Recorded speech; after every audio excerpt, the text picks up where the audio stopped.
नमस्ते बच्चों, नमो नमः। आज हम कक्षा 7 की संस्कृत की पाठ्य पुस्तक के प्रथमः पाठः सुभाषितानि के अभ्यास के प्रश्नों का हल करेंगे। तो चलिए शुरू करते हैं।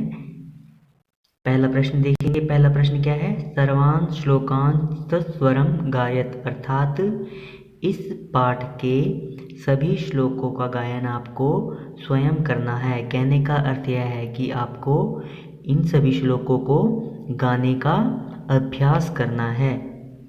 दूसरा प्रश्न देखेंगे। दूसरा प्रश्न क्या है? यथा योग्यम श्लोकांशान मेल्यत, अर्थात आपको पाठ के अनुसार, अर्थात पाठ में दिए गए श्लोकों के अनुसार इनका मेल करना है। अर्थात इसकी जो पंक्तियाँ दी गई हैं उससे अगली पंक्ति क्या होगी उसका सही प्रकार से आपको मेल करना है। जैसे उत्तर देखेंगे हम।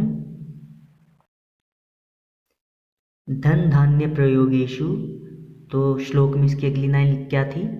विद्यायाः संग्रहेषु च, मतलब धन धान्य के प्रयोग में और विद्या के संग्रह में। विस्मयो न ही कर्तव्य, इससे अगली पंक्ति क्या होगी?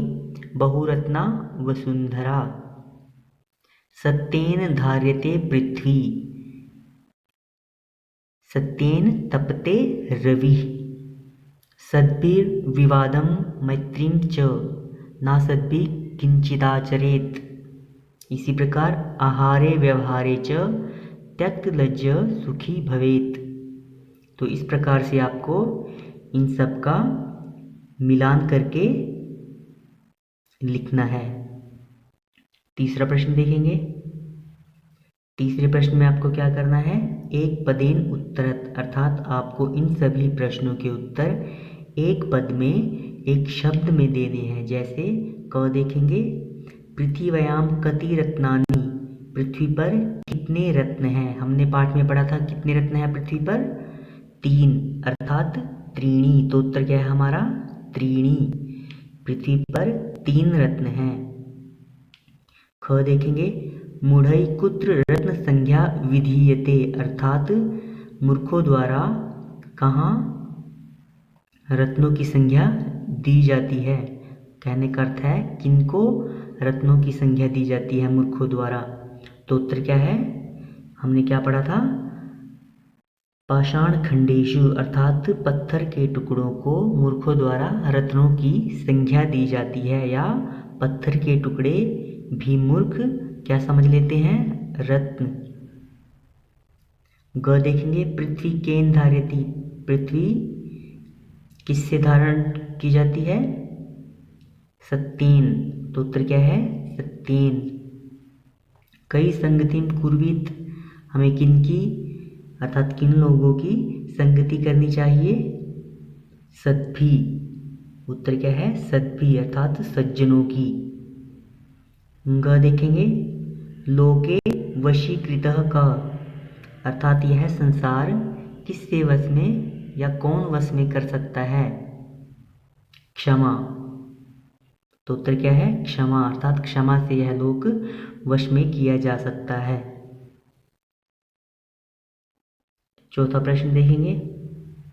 रेखांकित पदानि अधिकृत्य प्रश्न निर्माणं कुरुत, अर्थात आपको इन रेखांकित पदों के आधार पर प्रश्न निर्माण करने हैं। इनके स्थान पर आपको प्रश्नवाचक पद का प्रयोग करके इनका प्रश्न निर्माण करना है। जैसे सत्येन वाति वायु, सत्य से ही वायु बहती है। किससे? तो यहाँ पर क्या आएगा? केन। यहाँ पर ध्यान देने योग्य एक बात यह है कि इसमें जिस भी विभक्ति और वचन का प्रयोग किया जाता है, हमें उसी विभक्ति और वचन में प्रश्न निर्माण करना होता है। जैसे सत्येन वाति वायु, इसी प्रकार यहाँ पर क्या आएगा? केन वाति वायु। सद्भि एव सहासित, इसका क्या आएगा? कई एव सहासित। वसुंधरा बहुरत्ना भवति, अर्थात पृथ्वी बहुत सारे रत्नों से भरी हुई है या बहुत सारे रत्न हैं। तो कौन, कौन का क्या है, क्या लिखेंगे हम यहाँ पर, का। कौन बहुत सारे रत्नों से भरी हुई है। विद्याया संग्रहेषु त्यक्तलज्जः सुखी भवेत्, अर्थात विद्या के संग्रह में त्यक्त लज्जा सुखी भवेत्, लज्जा को त्यागने वाला सुखी होता है। किसके, तो यहाँ पर क्या आएगा, कस्यः, कस्य संग्रहेषु त्यक्त लज्जा सुखी भवेत्। इसी प्रकार सद्भिः मैत्रीं कुर्वीत, अर्थात हमें सज्जनों की मित्रता करनी चाहिए।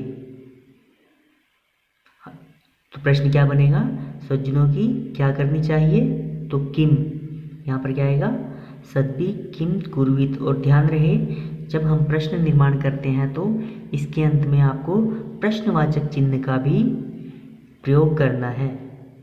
5वां प्रश्न देखेंगे, प्रश्नामुत्तराणि लिखित, अर्थात आपको इन सभी प्रश्नों के उत्तर लिखने हैं और पूर्ण वाक्य में लिखने हैं। क देखेंगे, कुत्र विस्मयः न कर्तव्य, अर्थात इसका क का उत्तर देखेंगे हम, कुत्र विस्मयः न कर्तव्य।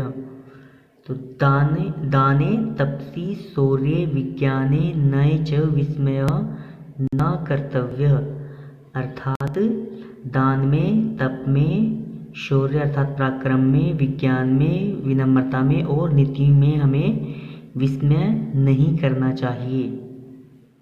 पृथिव्याम त्रीणि रत्नानि कानि, पृथ्वी पर 3 रत्न कौन से हैं। पृथिव्याम त्रीणि रत्नानि जलमन्नम सुभाषितम सन्ति, अर्थात जल, अन्न और अच्छे वचन पृथ्वी पर 3 रत्न हैं। ग देखेंगे, त्यक्त लज्जः कुत्र सुखी भवेत्,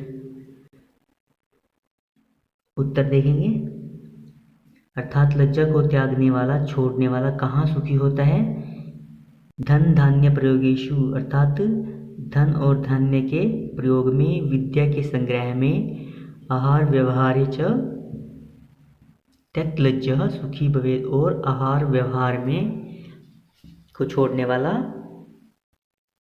अर्थात आहार व्यवहार में लज्जा को छोड़ने वाला सुखी होता है।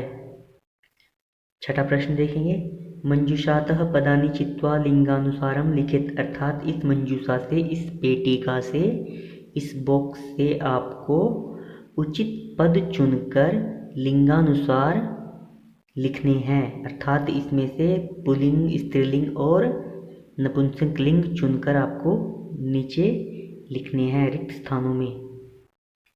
तो उत्तर देखेंगे, पुल्लिंग कौन सा है, पुल्लिंग कौन से शब्द होते हैं, पुल्लिंग वह शब्द होते हैं जो हमें पुरुष जाति का बोध कराते हैं, उनको हम पुल्लिंग शब्द बोलते हैं। और स्त्रीलिंग वह शब्द जो हमें स्त्री जाति का बोध कराते हों। और नपुंसक लिंग वह शब्द होते हैं जो न तो पुल्लिंग और न ही स्त्रीलिंग शब्दों का, अर्थात न तो स्त्रीलिंग और न ही पुल्लिंग शब्दों का बोध कराएं, वह नपुंसक लिंग कहलाते हैं। तो पुल्लिंग शब्द कौन से हैं, सत्येन, रवि और वन्ही। ध्यान रहे वन्ही का अर्थ होता है अग्नि, और अग्नि हिंदी में स्त्रीलिंग माना जाता है, लेकिन संस्कृत में हम पुल्लिंग मानते हैं। और स्त्रीलिंग शब्द कौन कौन से हैं, वसुंधरा, पृथ्वी, संगतिम। वसुंधरा अर्थात धरती, पृथ्वी मतलब धरती, और संगति। नपुंसक लिंग कौन से हैं, रत्नानि, सुखी, अन्नम। 7वां प्रश्न देखेंगे, अधोलिखितेषु धातवः के सन्ति, अर्थात नीचे लिखे गए पदों में कौन सी धातु है, यह आपको यहाँ रिक्त स्थान में लिखना है। जैसे उत्तर देखेंगे हम, करोति में कौन सी धातु है, क्री। पश्य में दृश्य, क्री अर्थात करना। पश्य में कौन सी धातु है, दृश्य अर्थात देखना। भवेत में कौन सी धातु है, भ्रू अर्थात होना। तिष्ठति में कौन सी है, स्था, अर्थात बैठना। तो ये थे आपके अभ्यास के प्रश्नों का हल। सभी बच्चे इनको अच्छी प्रकार से याद कर लेंगे।